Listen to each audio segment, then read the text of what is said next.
Want to invest in the stock market but don't know where to start or which stocks to pick?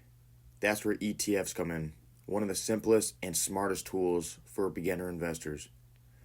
ETF stands for Exchange Traded Fund. It's exactly what it sounds like. A fund made up of multiple investments that you could buy and sell on the stock exchange, just like stocks. Think of an ETF as a basket. Inside the basket, you've got a mix of companies, sometimes hundreds, all bundled together. For example, instead of buying Apple, Microsoft, Google, Amazon, and Tesla individually, you could just buy one ETF and get exposure to all of them. That's called diversification, spreading your money across many companies instead of betting it all on one. And it's one of the most important principles in investing. And here's the best part. ETFs trade just like stocks. You could buy or sell them at any time the market is open. It's fast, flexible, and easy. Most ETFs are passively managed, which means they simply track an index, just like the S&P 500 or the NASDAQ 100, instead of trying to beat the market. And that keeps costs low, really low. Every ETF has an expense ratio. That's the annual fee you pay to hold it.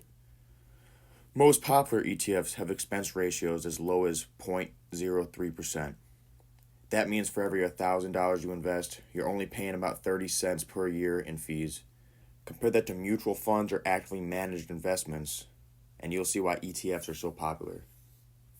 Let me give you some examples. VU and SPY are two of the most well-known ETFs. They both track the S&P 500, which includes the 500 largest companies in the U.S. Invest in one of those ETFs, and you instantly own a piece of companies like Apple, Microsoft, and Johnson & Johnson. QQQ tracks the NASDAQ 100, which is heavily focused on tech. It includes companies like Nvidia, Meta, Amazon, and Tesla. If you're looking for income, there are ETFs like VYM, which focus on dividend-paying stocks. You can also find ETFs based on sectors, themes, or trends, such as clean energy, artificial intelligence, semiconductors, and many more.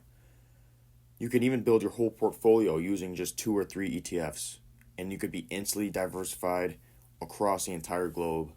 Now let's quickly talk about the pros and cons. So some pros are that you're instantly diversified, there are low fees, they're easy to buy and sell, great for long-term investing, and they're very beginner-friendly. Some of the cons are you don't get to pick individual winners.